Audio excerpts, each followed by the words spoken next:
All right, so we are opening with a different theme today, right? Oh, well, actually, we're opening with a little bit of a monologue. Crack, crack, crack, crack, crack, crack. Right. All right, well, let's get this going. Oh, and let's do this. Chinese man says, just call me Garfield. That's what he said. Garfield. Garfield it is. Glad we have a Garfield in the audience. Let's do this thing, Jeff King. All right, can we get a gong to start us off? Oh, I like that. Okay.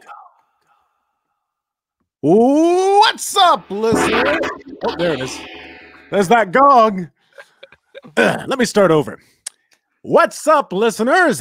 I'm Jeff King, former producer and co-host of American Fork, current truth teller.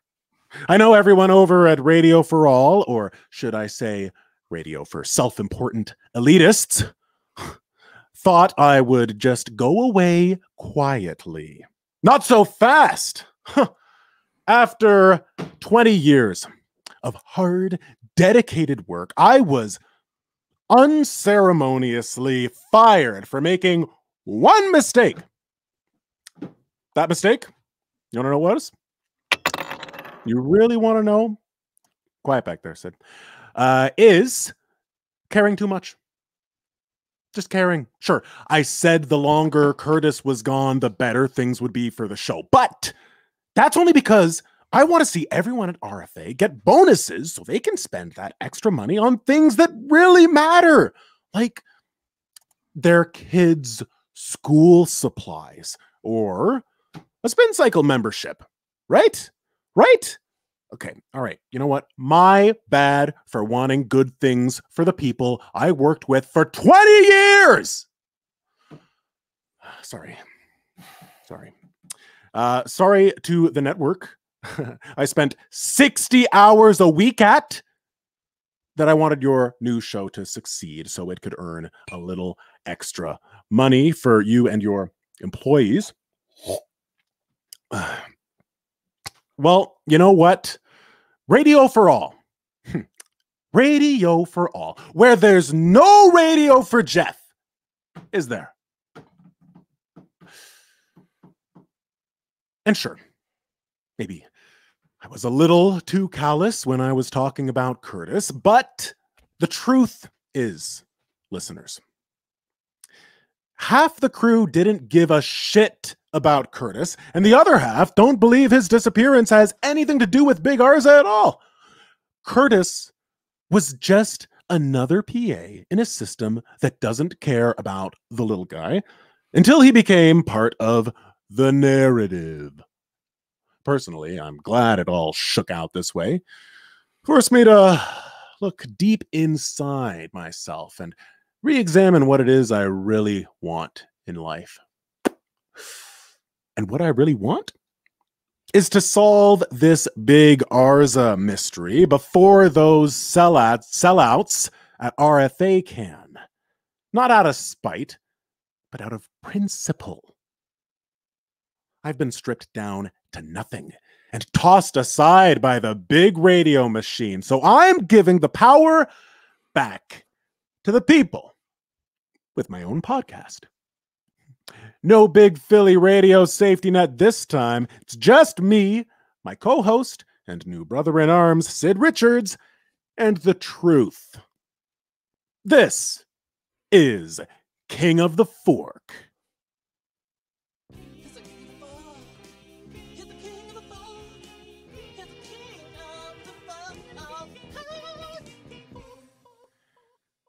Now that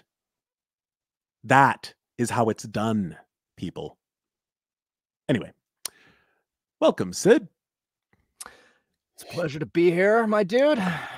Real quick, I wanted to remind the listeners that this little bit of history is being recorded in the back of Fox Records, the oldest and only record store in American Fork.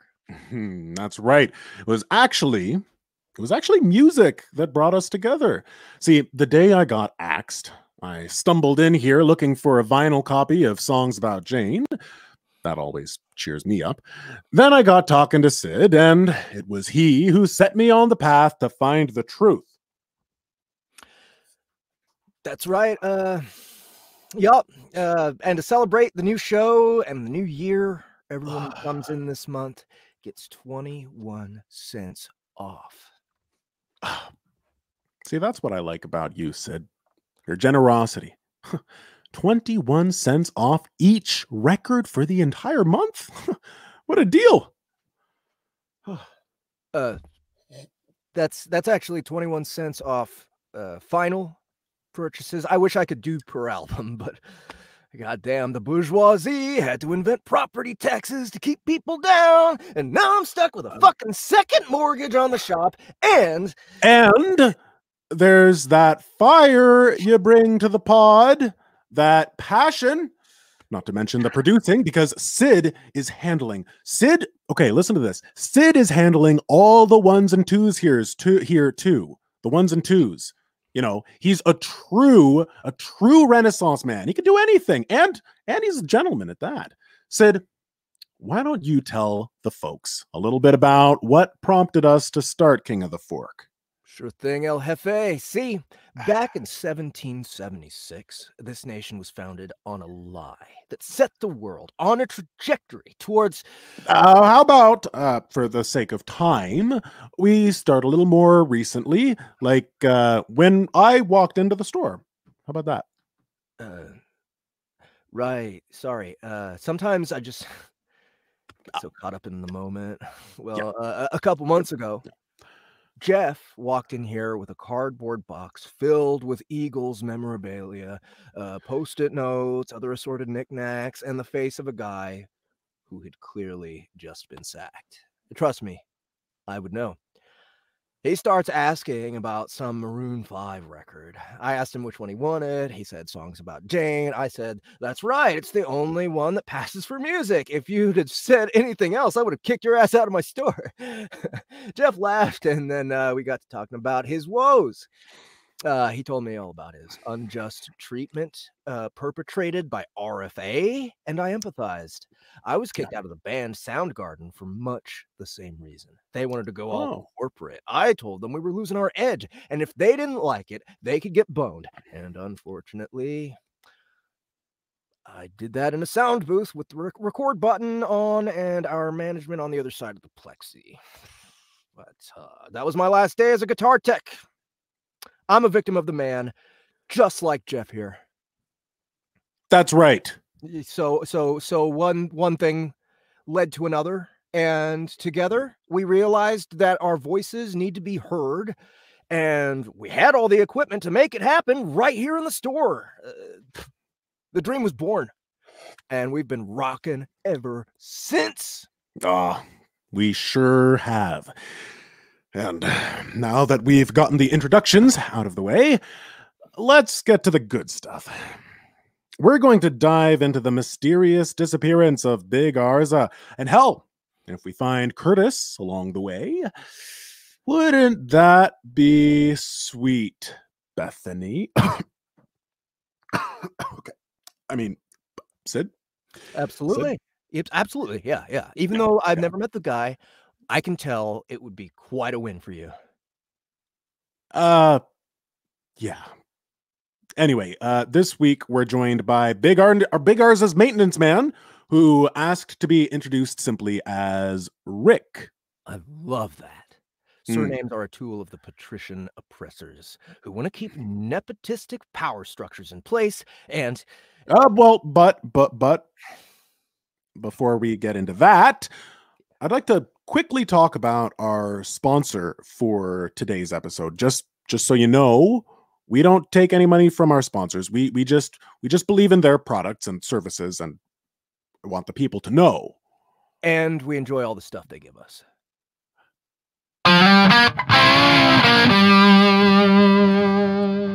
That was me. All right. Well, this week's episode is brought to you by dadsrights.com. There we go. Dadsrights.com. Has the spark gone out of your marriage? If it's time to take the emergency exit, don't let your fears about custody hold you back. Get the full rights. That's That's all right, Sid. That's all Yeah, right. I just I'm just reading the promo. So man, I really, I got it from here. Thank I you, really Sid. dig these guys. They Oh help me out well, so much. yeah.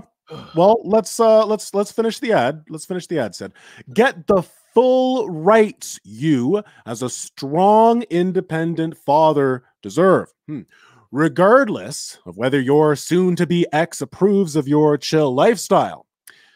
Contact them at 1-888-DAD-VAPE today. That's 1-888-323-8273. Because a kid can't learn to play catch if they're only playing every other week.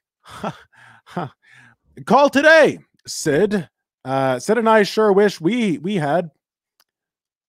All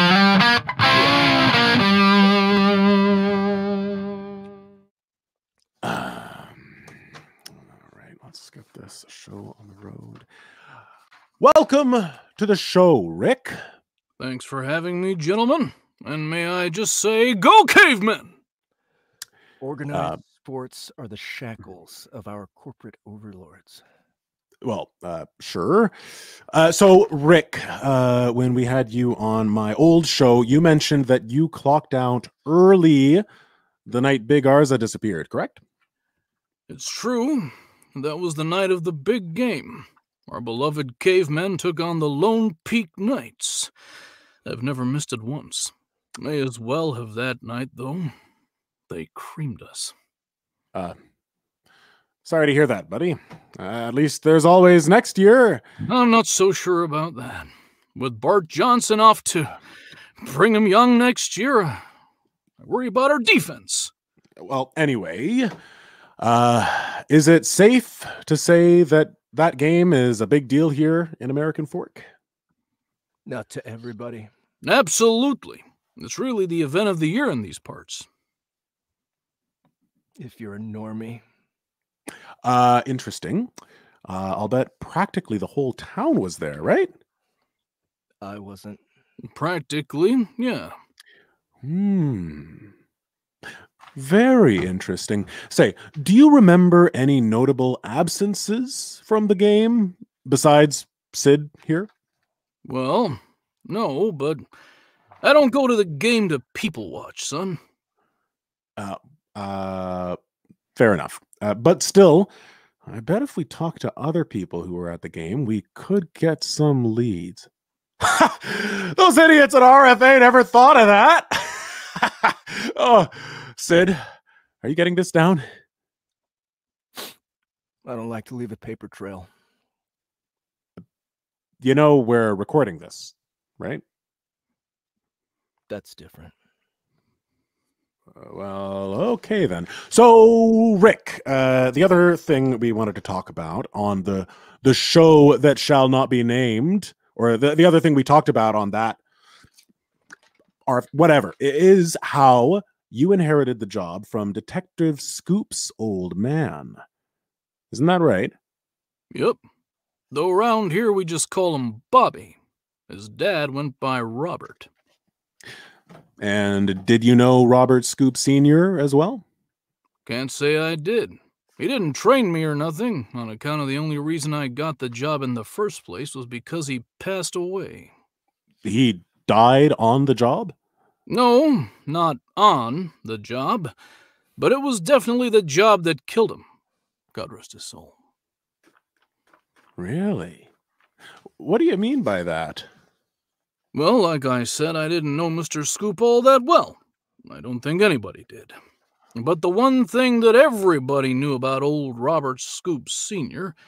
is that he was obsessed with that gosh darn fryer.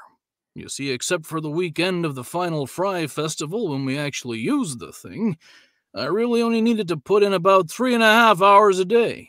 I'd get there around 6 a.m. to clean it each morning, which would take about an hour. Then I'd do a quick check-in around noon to make sure no tourists had tinkered with it or anything funny like that. Then I would do an evening tune-up from about 6 to 8 p.m.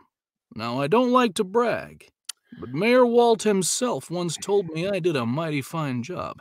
So I think those 3.5 hours are plenty. But back when it was Mr. Scoop doing the maintenance, he'd be there from dawn until long after the spotted owl started to hunt. He hardly ever left his side. Always wiping it down and polishing the basket. Never saw him eat, never saw him sleep. All he did was tend to that fryer. I even heard when Bobby was young, the other kids used to tease him that his dad loved that fryer more than his own son. That's how I know it's the fryer that killed him. Caring for it was the only thing he ever seemed to do. Oh, well, fuck me.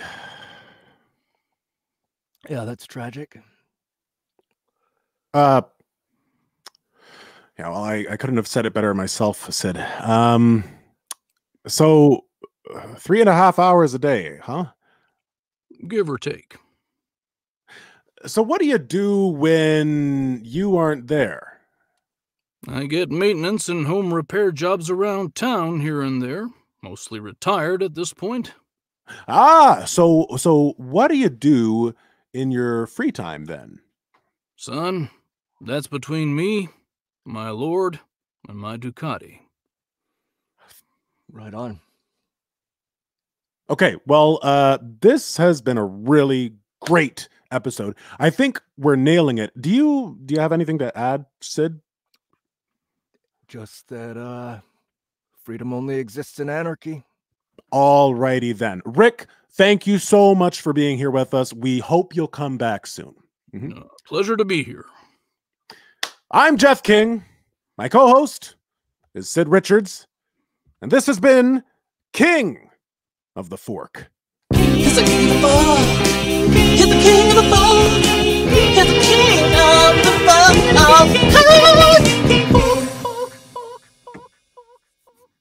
Hello, RFA listeners, and welcome to perhaps the most groundbreaking episode of American Fork we've recorded yet.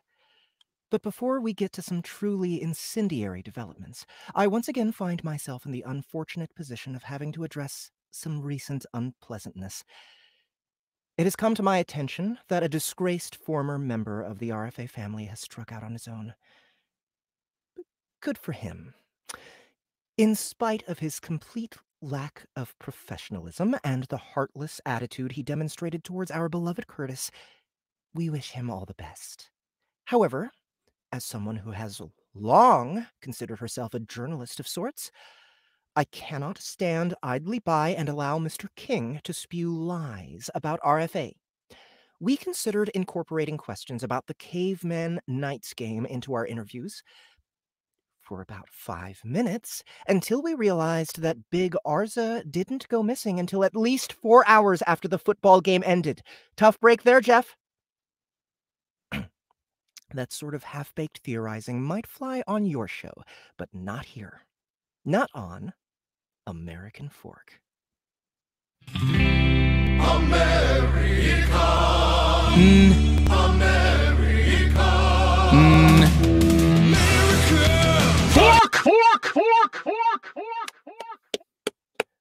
God. What a great episode. Emily.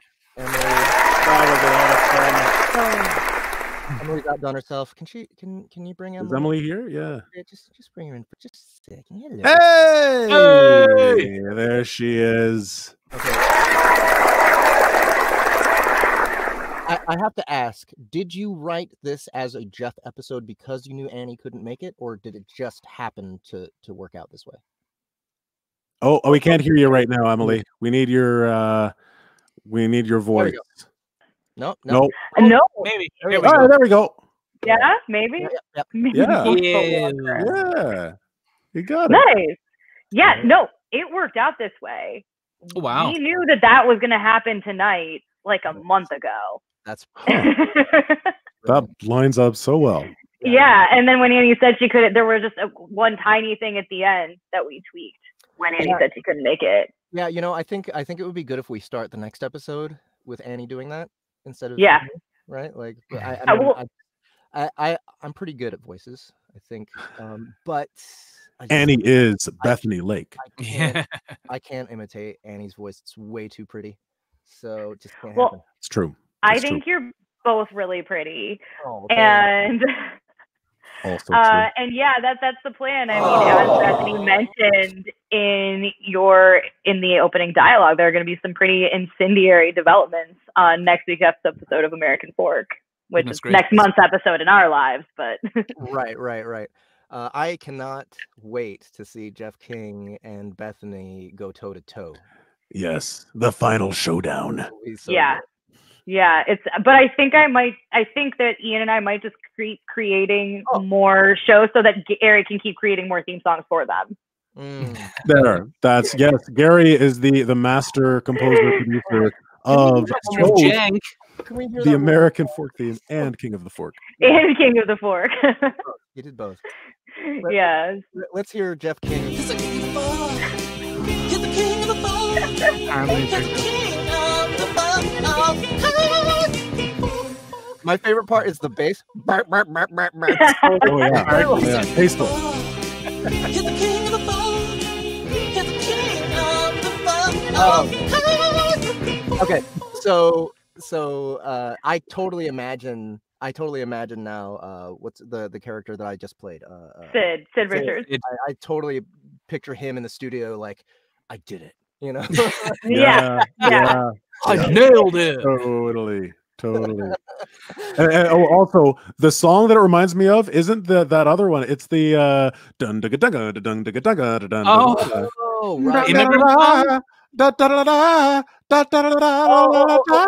immigrant song. Yeah. The immigrant song. Immigrant song. Yeah. Yeah. Okay. That's the vibe I'm getting.